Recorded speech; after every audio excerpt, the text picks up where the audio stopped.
Hey guys, my name's Crystal Kenny, and I'm in love with creating. All things artistic and imagination involved. I'm an American girl who chased her creative dreams all the way to Paris, France, making a living using photography. This podcast takes you inside the stories of all the artsy folks I've met along the way and gives you that extra push to discover your creative gifts. The desire to create is deeply inside each and every one of us, and I give you the tools and inspiration to find a new way of living a more creative life. This is La Vie Creative, the podcast.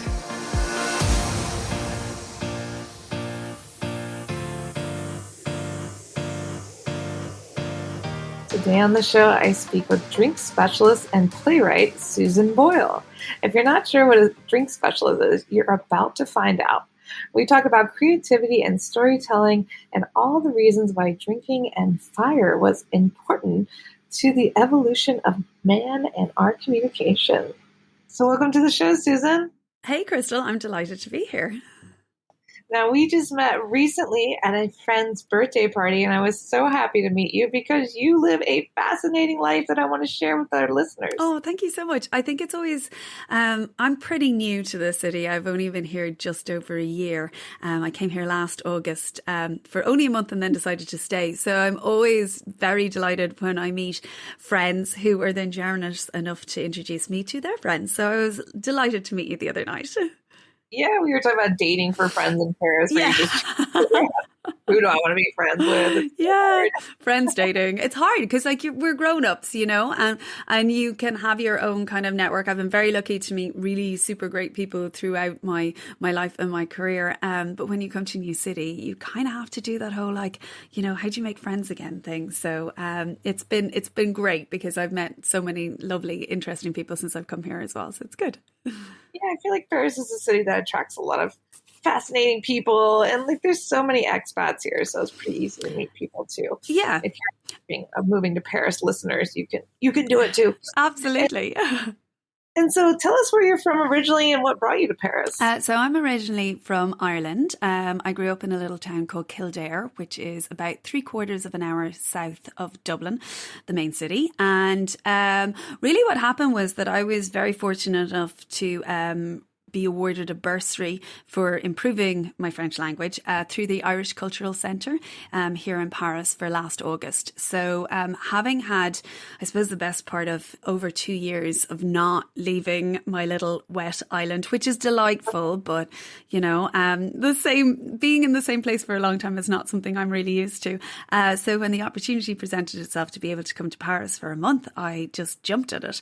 And the Irish Cultural Centre is an incredible place for creatives, and it's been wonderful to just kind of hit the ground running with that because I met so many amazing people. I instantly had more than 20 fascinating people to spend a month with. And as that time progressed, I suppose maybe had a bit of a mind shift, and I thought, well, maybe Paris is a place that I could stay in, and maybe I could think about relocating here. And I think that was really inspired by really being very conscious that Ireland is such an island.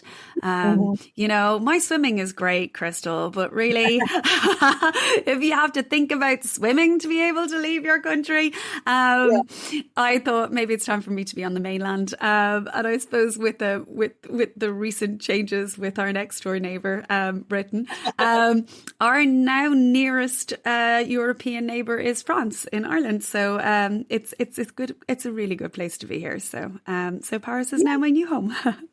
And we talked about this before, you just feel maybe a little isolated. So it's nice to be, like you said, on the mainland. And what was the hardest part of making your move to Paris?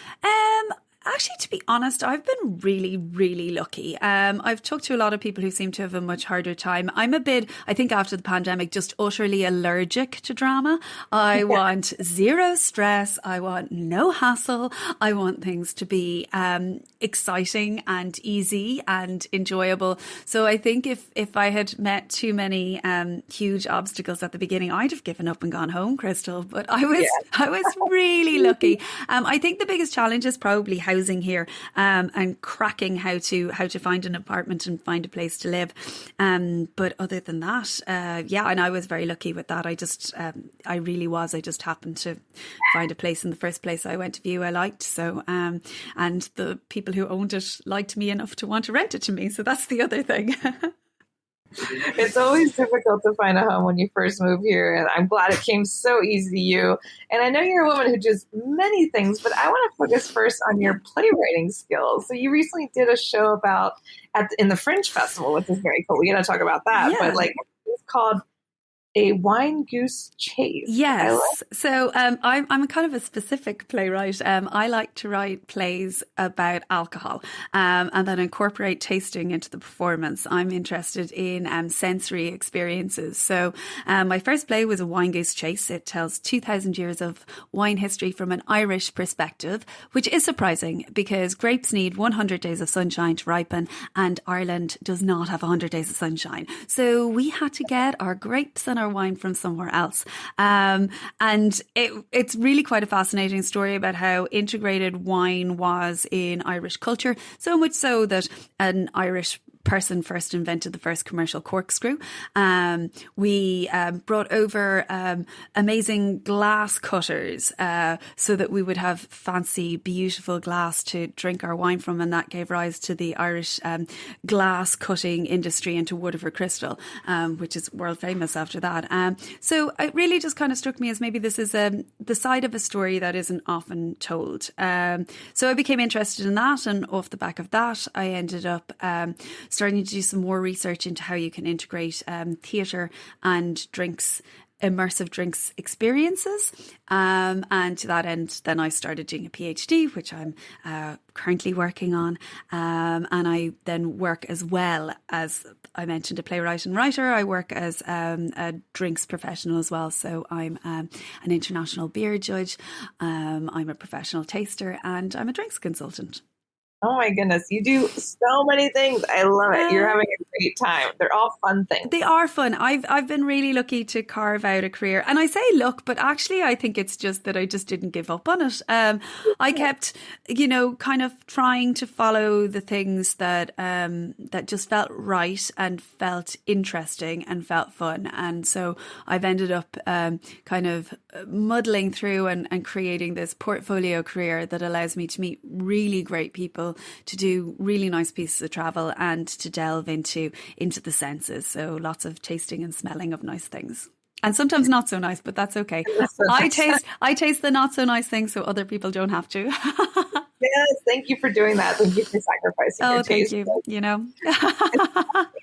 Follow your passions, and those turn into career options. Is that what's happened for you? Yeah, I definitely think it has. Because I don't know anyone who has a career like I do. And I'm also a firm believer in sometimes you have to work out what are the things you can do that you can compromise on that will make it work.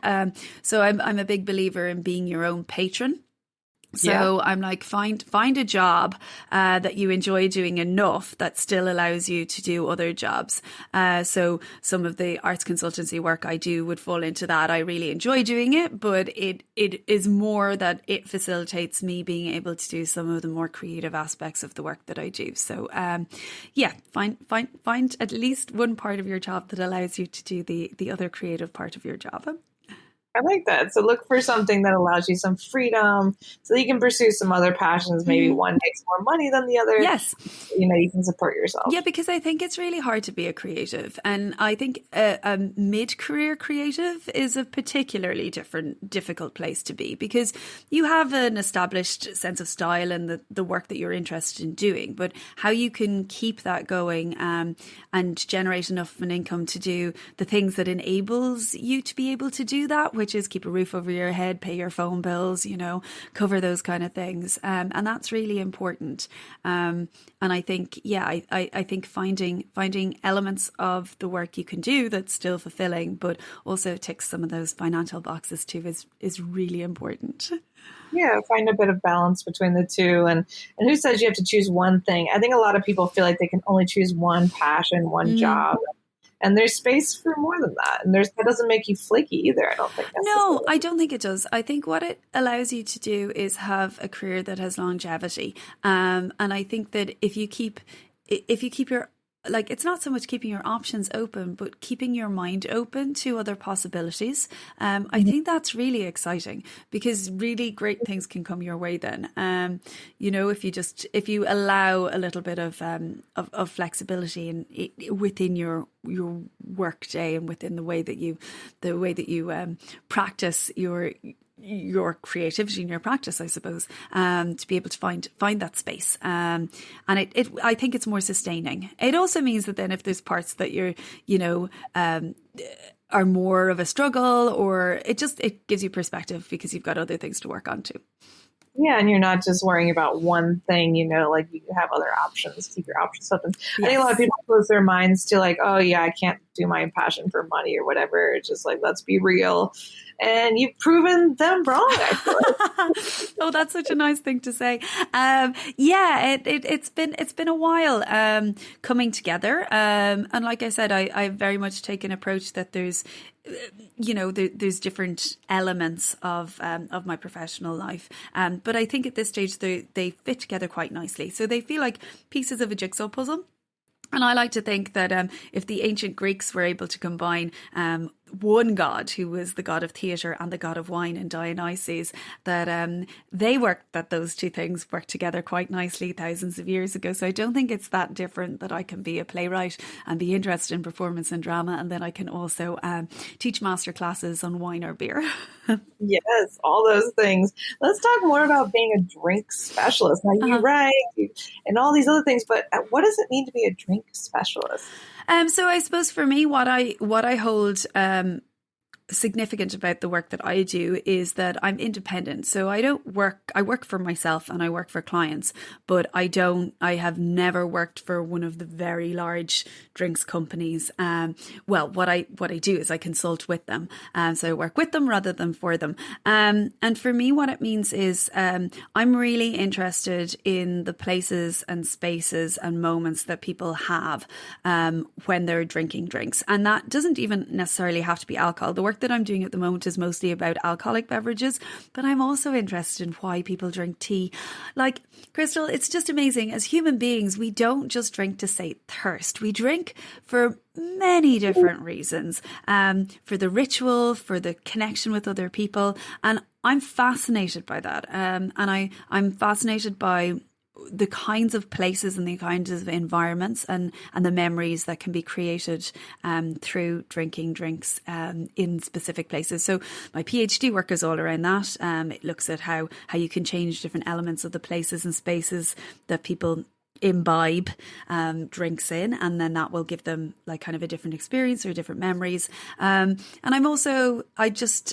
I really like helping people get delicious things in their glass. So, and whatever that delicious thing happens to be. So if it means that I have to spend, like I did last week, 3 days in Germany tasting hundreds of beers, so that we can find the really, really best ones, I'm quite happy to take up that challenge, because I always learn something new when I'm doing it. So does everyone have like different taste buds? Are we somewhere around the same type? I mean, taste is different for everyone based on many things, right? Yeah, many things, many things. So either the experiences that you've had tasting things, so the breadth of things that you've tasted. I always think about this when I'm working in wine, that if you're a person who has tasted many different fruits, it gives you a palette of flavors to be able to recall if you're looking for those flavors in a glass of wine, because wine is just grape juice.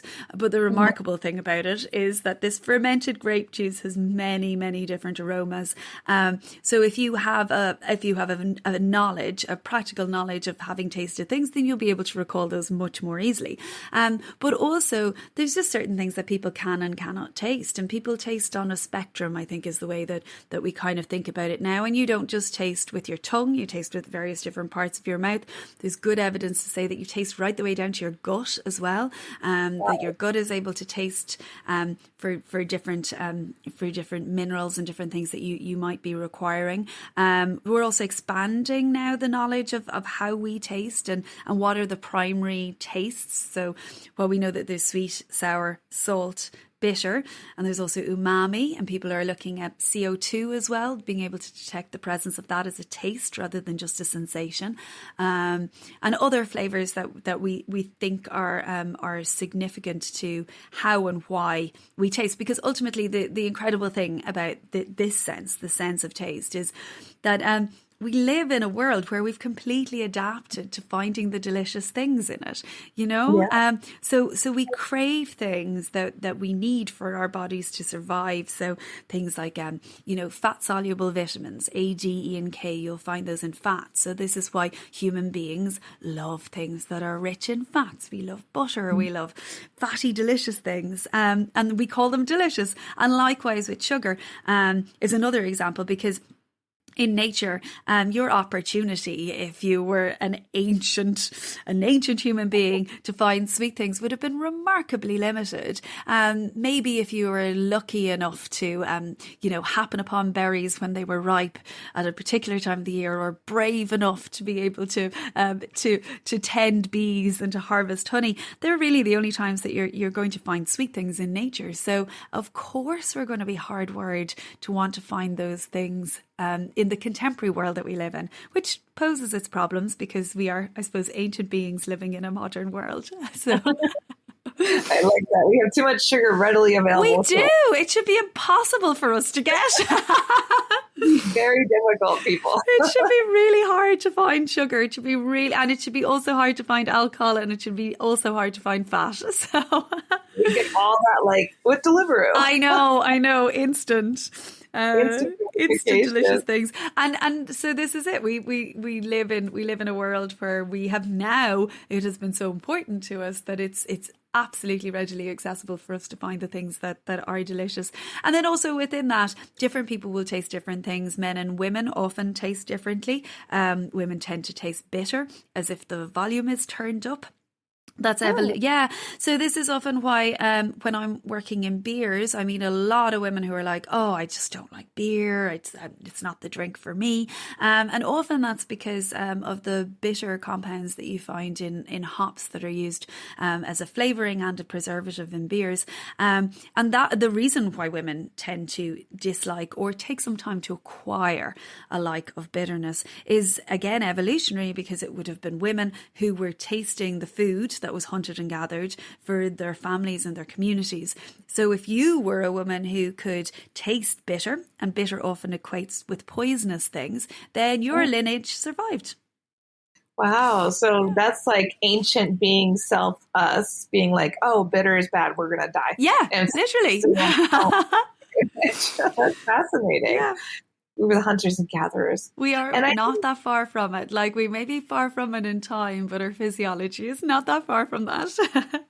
Yeah. No, it's crazy. Like you said, we're in a modern world, old beings in a modern world. And a lot of your work circles around storytelling. I mean, being a writer and even with your research right now. So talk a little bit about the importance of storytelling and drinking. I mean, where is the connection there? What has your research shown you? Well, I think it all comes back to fire, to be perfectly honest. There seems to be two branches of anthropology. One that argues that people discovered fire and that's what made us the human beings that we are. And the other one is that people discovered fermentation and that's what made us the things we are. Because the correlation between fermentation and fire is that both of them were keys to unlock nutrition in sources that were not normally available. So a fermented product is more than the sum of its parts. If you took the grain and the water and the yeast that you need to make beer and I was to eat those separately, it wouldn't have the same nutritional content as if I was to brew that together and then drink the substance. And likewise with fire, you have an ability to be able to cook things. So the heat, first of all, cleanses it. And then second of all, it makes it easier to digest. Now, having access to either one of these foodstuffs is what enabled us to be able to develop our brains and also to be able to develop the musculature, which enabled us to be able to talk and to tell stories. And you combine that with the idea of ancient people, again, living around or having access of controlling fire. And then you create a liminal space, a space that is not the space during the daytime that's caught up with the day-to-day living and surviving, and not the rest time at night. You have the time, this liminal time by the fire. And that's where story grew, in this space where people were sharing drinks and food and recounting what happened to them during their day, because there is something remarkable about human beings as this human mammal that we are, is that we can tell someone something and they can learn from that experience and not have to experience it themselves. And that's why storytelling is so incredibly fundamental and important. And so many research projects have shown the value of it.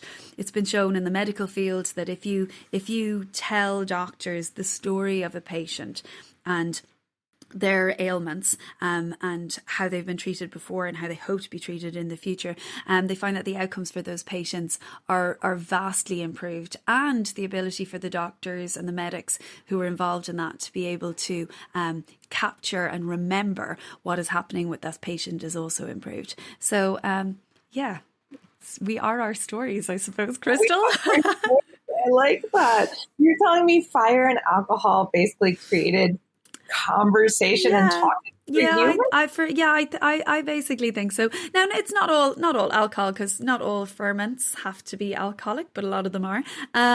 So there's been studies done on fermented rice products and anything that's fermented, and every great culture in the world will have a fermented product, be that soy sauce or kimchi or beer or wine. So there's this correlation between being able to unlock the nutrition in fermented products and our success as human beings.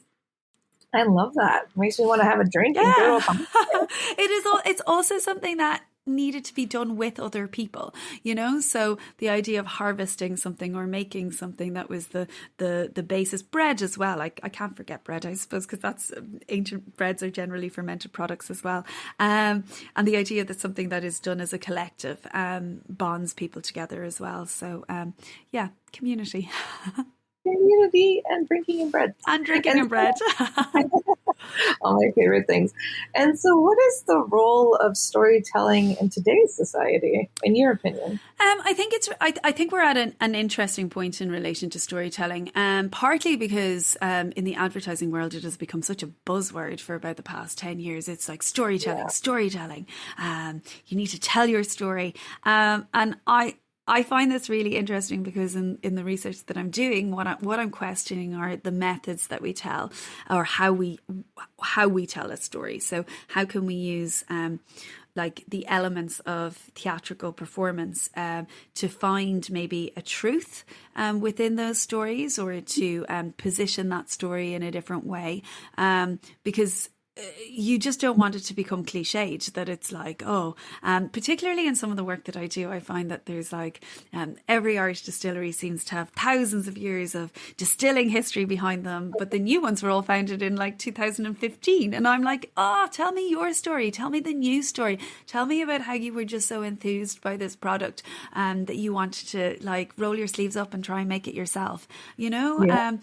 So I think we sometimes get like with stories, there's certain I suppose stories for success, that we know we like as human beings, the like hero stories or overcoming some difficulty. There's these kind of tropes, and I'm really interested in small and personal stories that happen in specific times and spaces, and that you can learn something from, and they're the kind of stories I'm interested in telling, and they're the kind of stories I'm interested in encouraging other people to tell, and that's what my PhD research looks at, is how you can tell stories better and how you can mark moments more successfully, so they sit in people's minds.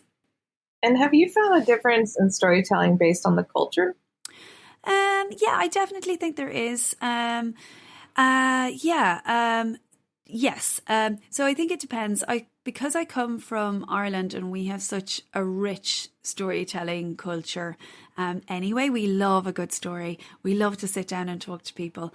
We love to get a story out of someone as well. And I do think that on a very practical level, that's what's made it quite easy for me to make the transition to now being in Paris, is I'm just utterly eager to listen to what other people are saying. I think this is such a nice thing that you've invited me here to talk about myself, because I'm often much more interested in hearing about other people than I am about telling people about me. So I think that that's something that's very Irish and very natural. And I've noticed that it's maybe, I think people have an interest in story, but the art of entertaining with a story is very highly practiced in Ireland, and maybe less so in other places. That's what I'll kindly say. But then, I'm Irish, so I'm going to think that everything that we do in Ireland is brilliant. It is. I mean, I agree. I completely agree. I have never been more proud to be Irish than I have being in Paris. There's just an incredibly lovely, supportive diaspora community of Irish people in Paris. So it's been an absolute joy to get to know them and to get know other people through them as well. And so now that you've been in Paris for a year, have you found the best place to drink? Do you have any recommendations on where to hang out? There's some places I really like. My favorite thing in the entire world is just grabbing a bottle of something and sitting by the banks of the Seine with a block of cheese and hopefully a friend and people watching. I absolutely love it. The French art of picnic is something that I have wholeheartedly embraced and I adore. And I love this kind of casual aspect that there's always something to eat as well as there always being something to drink. So that would be my tip for anyone to, and there's so many great places. You can sit by the bank of the river, head up to the canal. It's just, there's lovely places that you can sit out and have a glass and have a nice time with people. So that would be my number one tip: al fresco drinking. Al fresco drinking, picnicking in Paris is a pleasure, and I get sad when the weather gets a bit too cold and it's not as easy to do.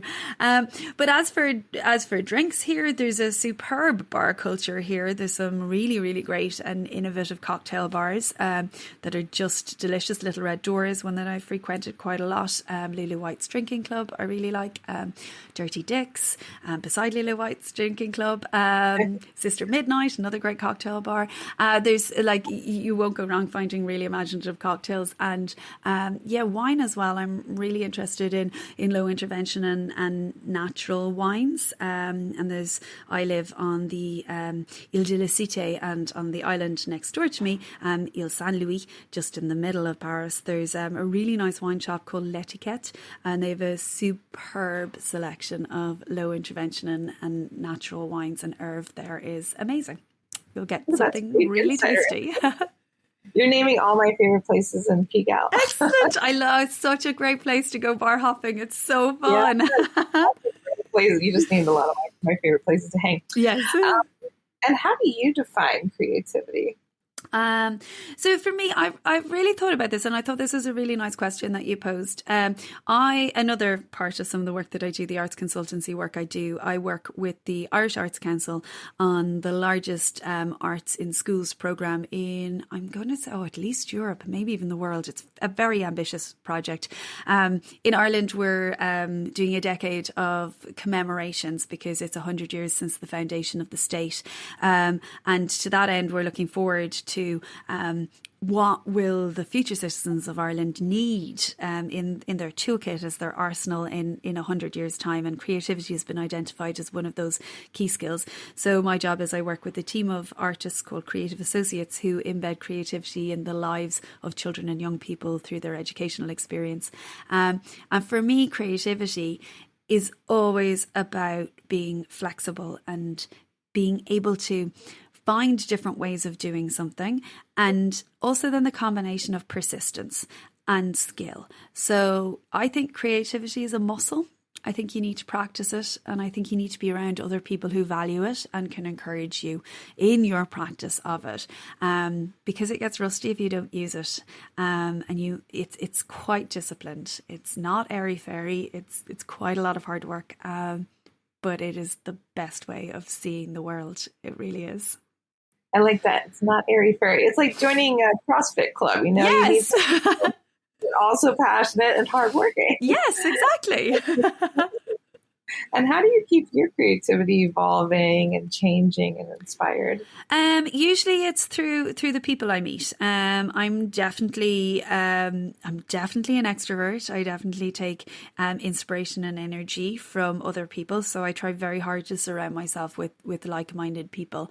And yeah, that's really the way I do it. And I travel. I really do. I think there's nothing like going to a different place and seeing a different thing to be able to broaden your mind. So absolutely travel and meeting other people. And what's the best advice you've ever been given? I think I have to think that the best advice I've ever been given really comes from my mum. And it was to be patient, and to kind of trust yourself.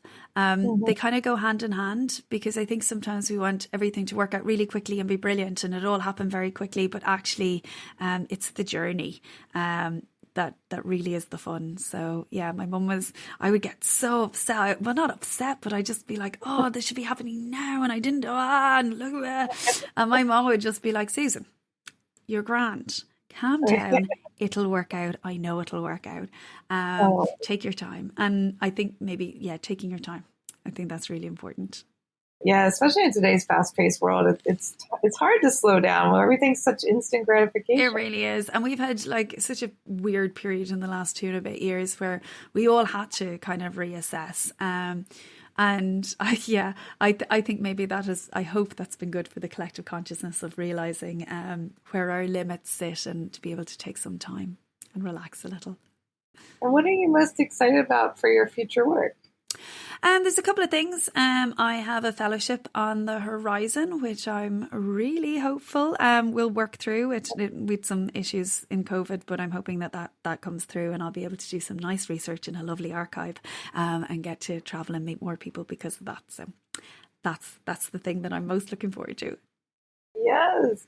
And where can people connect with you online, check out your writing? What's the best way? Yeah, absolutely. So my website that has to do with my play is called winegoosechase.com. So you can find that. But then on Instagram, I'm Susan Boyle Instagram. There is another Susan Boyle out there, so it can be tricky to find me. We have to note that. And then I Twitter around on Twitter, I suppose. So you'll find me at Miss_Susan Boyle there as well. And my email address is just susanboyle@gmail.com. If anyone wants to reach out and shoot me a quick email, we can connect that way. Perfect. I'll add all that in the show notes. And it was so lovely to hear about your life today and learn more about you. An absolute pleasure. Thank you so much, Crystal. Thanks so much for tuning in to La Vie Creative. You can find more information on MissParisPhoto.com. And if you enjoyed this show, please feel free to share and spread the word for all my creative guests. We have the power to help them to keep doing what they love. See you next time.